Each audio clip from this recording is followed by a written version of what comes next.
Let's learn about mass, moles, and molecules, which are related by Avogadro's number. We're going to be on pages 140 and 141 in your notebook today, and this starts us in Unit 9. Now, this is a critical topic because most of the calculations that we're going to do for the next, several weeks in chemistry are going to be related to this type of conversion factor.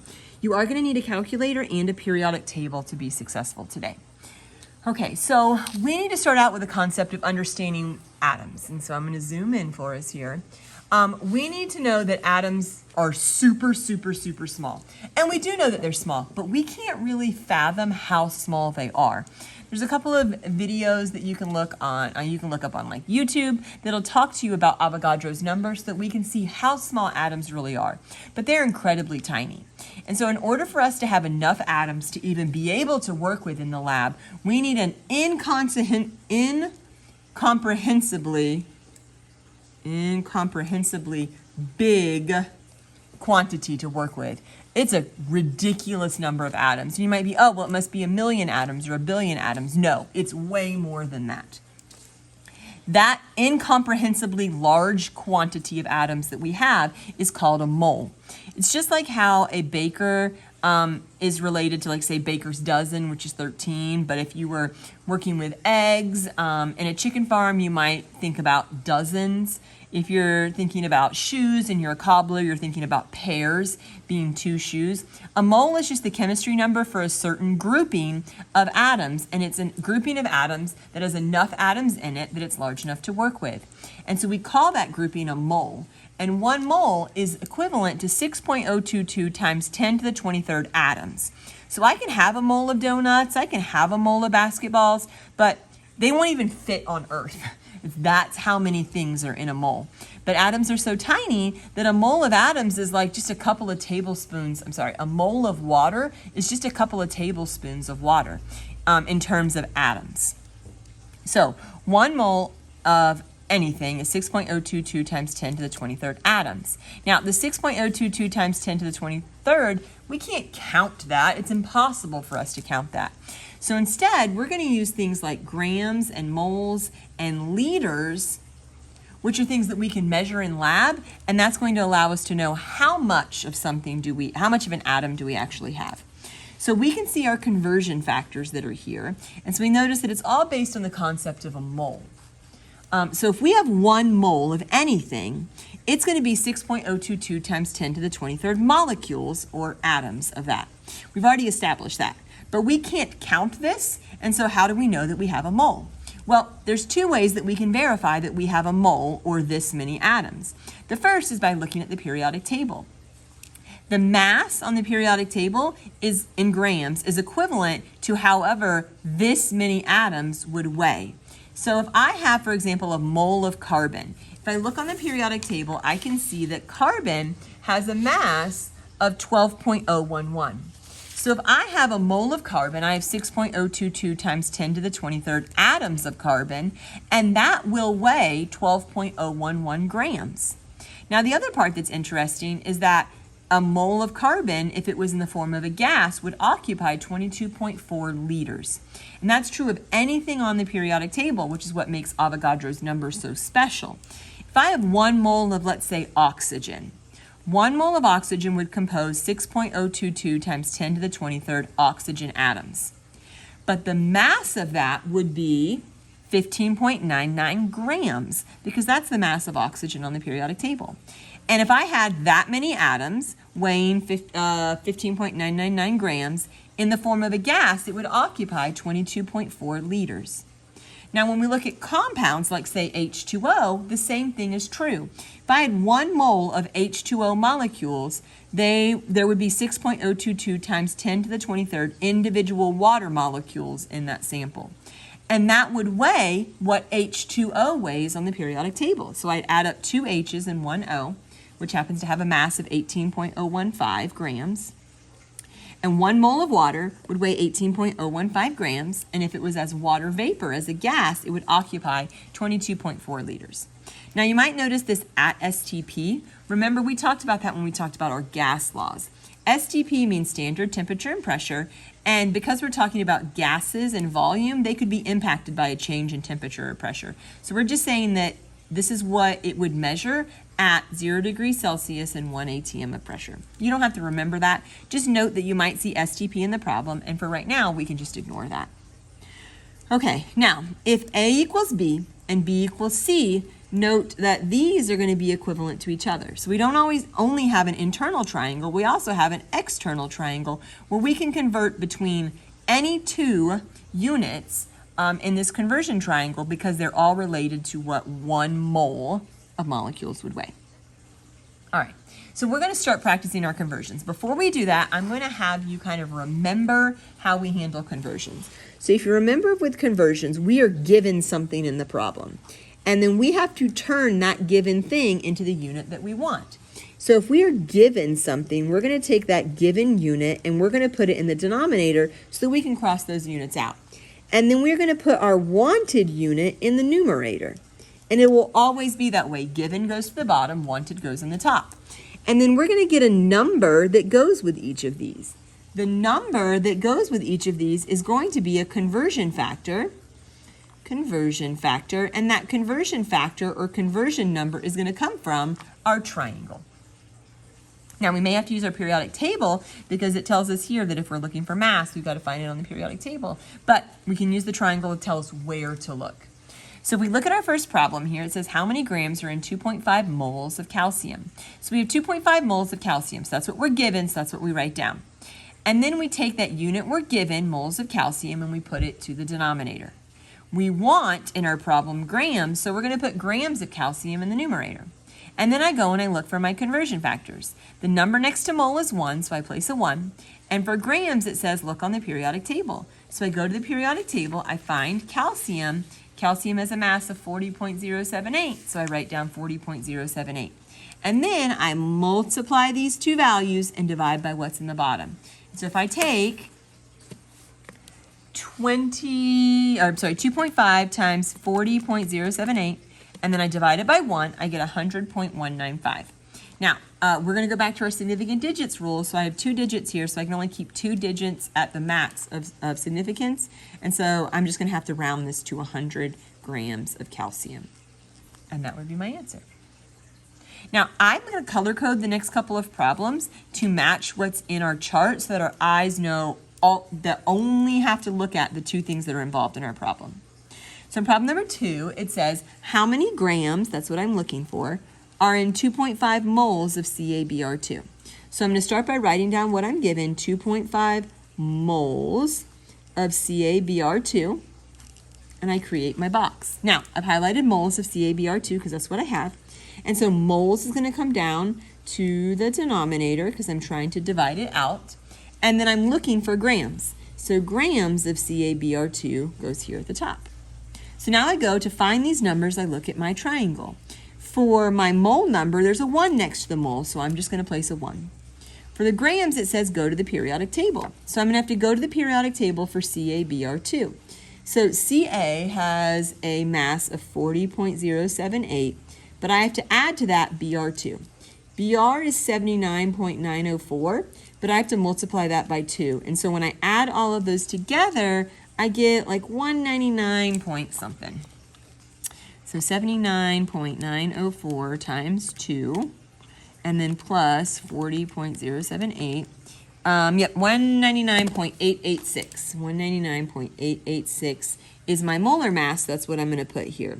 199.886, and that was from the periodic table. So now my moles of CaBr can cancel when I multiply across the top and divide by the bottom. So I'm going to take 2.5 times 199.886, divide it by 1, and I get 499.715. I can only keep 2 digits of significance, so I'm going to have to round that up, and that's going to give me 500 grams of CaBr2. And that's what I'm going to do for all of them. So I'm going to go ahead and work the next couple of problems, and then that's how all of them will work for the rest of this topic. Okay, so I'm actually going to skip number 3. I'm going to come down and do 4 and 5, and then I'm going to come back to 3. All right, so let me move my camera. and zoom out a little bit so we can see it. Okay, let's hope this camera doesn't fall. All right, number 4 says, how many grams of O2 are in 48.0 liters? So I have 48.0 liters, and I want grams of O2. So I write down that I have 48.0 liters, and I set up my table. I know that I have liters of O2, and I want grams of O2. So liters, I'm always going to put 22.4 liters down. It does not matter what this is or what number is involved. It's always 22.4 liters. And then for the grams, I have to look on the periodic table. Oxygen is 15.999, but I have to take 15.999 times it by 2, and I get 31.998. So I write down 31.998 as my grams, and I'm going to multiply and then divide. So I take 48 times 31.998, and then I divide it by 22.4, and that gives me 68.56. I get to keep 3 digits of that, so I get 68.6 grams of O2. So look at number 5. How many liters, that's what I want, of N2 are in 3.0 moles of the gas? So I always start with what I'm given, 3.0 moles of N2. Okay, set up my table. I have moles of N2. I want liters of N2. So I go to my chart. Moles says 1 mole, so I'm going to say 1 mole. And for liters, I use 22.4. And so I'm just going to multiply and then divide. So 3.0 times 22.4 divided by 1 is 67.2. And so I get to keep 2 digits, so that's just going to be 67 liters of N2. Okay. My last problem is how many molecules are in this many moles. So I want molecules, I have moles. All right, so I have 1.75 moles of H2O. So I have moles of H2O, and I want molecules. Oftentimes for molecules, I just abbreviate it cules. All right, so I go to my chart. Moles is going to get a 1, so I give 1 for moles. And molecules is going to get this large number, 6.022 times 10 to the 23rd. And so I'm just going to multiply those numbers and divide by what's on the bottom. Note this is in scientific notation, so you're going to have to be able to put 6.022 times 10 to the 23rd in scientific notation in your calculator. Or you can do it my way. I'm going to show you my way, but if you know how to put it in your calculator, you can just do it. I prefer to do a shortened version. So what I do is I just take the numbers and I deal with them first. So I say 1.75 times, 1.75 times, okay, hold on, there we go. There we go. 1.75 times 6.022.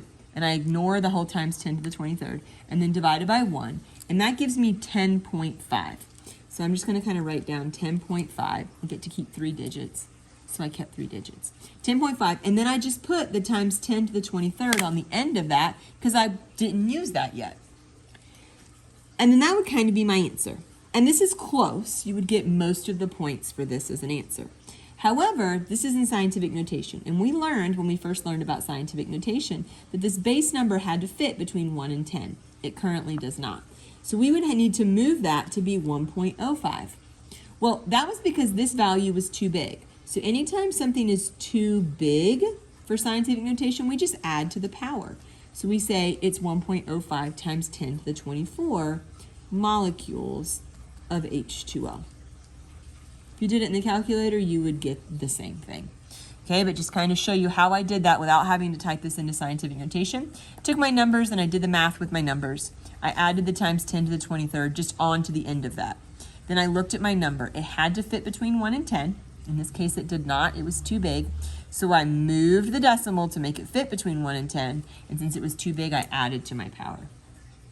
If instead this number had been too small, like 0.75, then I would have moved my decimal and I would have subtracted from my power because it would have been too small.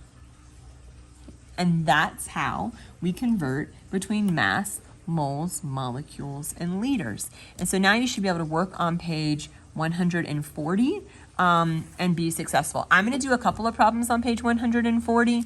If you want to stop and start the video and just make sure that you're doing okay with that.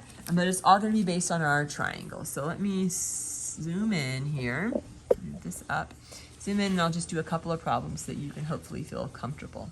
All right, so this says how many moles of atoms are contained in 78.4 liters. So I have 78.4 liters of neon. I have liters of neon and I want moles. I look at my triangle, it tells me that the number that always goes with liters is 22.4 and the number that always goes with moles is 1. And so I'm going to multiply 78.4 times 1 and divide it by 22.4. And when I move my calculator, and so when I do that, 78.4 times 1 divided by 22.4 is going to give me 3.5. For 3 digits, I would give that 3.50 moles of Ne. Right? Because I multiplied and then divided. All right, so number 2, how many molecules are contained in 134.5 liters? So 134.5 liters of O2, and I need to get to molecules. I want molecules, I have liters. So I have liters, it goes to the bottom. I want molecules, so it's going to go to the top. According to my triangle, the number that always goes with liters is 22.4, and the number that always goes with molecules is 6.022 times 10 to the 23rd. Okay, so I need to multiply and divide. Like I said earlier, I'm just going to take these numbers and deal with them first, and then put the times 10 to the 23rd on the end. So I'm going to take 134.5 times 6.022, and then divide that by 22.4, and I get 36.1. I'm going to do that one more time and make sure that that's what I get. 134.5 times 6.022 divided by 22.4. Okay, I get 36.1, so that's, I get to keep 4 digits. 36.16, and then that would be times 10 to the 23rd. That does not fit in scientific notation. It needs to be 3.166. That was too big, so I say times 10 to the 24th because I'm going to add to that power. And that's how many molecules I would have.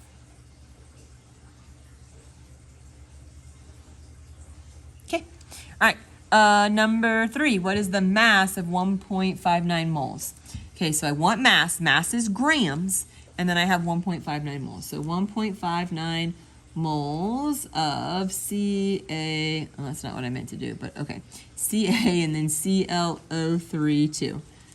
All right, so I have moles of that thing, and I want grams of it. So my number for moles is always going to be 1. I've got to find the mass of all of this. So calcium is 40.078 plus, I've got to do chlorine, which is 35.45 times 2, and then oxygen, which is 15.999, but I have to do that times 6 because there's 2 sets of 3. Okay, so 15.999 times 6 equals plus 35.45 times 2 equals plus 40.078, and I get 206.972. 206.972. And so now I'm just going to multiply my original number, 1.59 times the 206.972 divided by 1, and I get, to keep 3 digits, so I get 329 grams. That's my final answer. Now, to speed things up, on a test, I'm generally going to tell you what the mass of this is. I'll tell you, hey, the mass of this is 206.972. So if you want to speed it up on homework, you can just look up what the mass of something like that is like Google it. I'm fine with that as long as you know how to do the math. On a test or quiz, you'll always have a couple of problems where you're going to have to show me that you know how to do the math, and then the rest of the conversions, I'm going to tell you what the mass is in the problem so we can speed up the process. Okay, and so that's how we do all of them. One note on number 11, it just asks you for the molar mass, so this is not a conversion. I just need to know, what does it say the periodic table mass of that thing is? Okay, anytime it says volume, that's liters. So like for number 12, that's going to be a liters problem. So I'll do that one with you. It says 12.0 grams of O2, and it wants liters. So I have grams of O2. I want liters of O2. Grams is going to come from the periodic table, so I find 15.999 times 2 for grams, and that's 31.998. And then the number for liters in my triangle is always 22.4. So I'm going to multiply and divide. So if I take 12.0 times 22.4 divided by 31.998, I get, not that, let's try that again, 12 times 22.4 divided by 31.998. Okay, I get 8.40. I get to keep 2 digits, or 3 digits, 8.40. There's 3 digits in my number, so that's why I got to keep 8.40, and that's liters of O2. Okay, that's how all of these conversions work.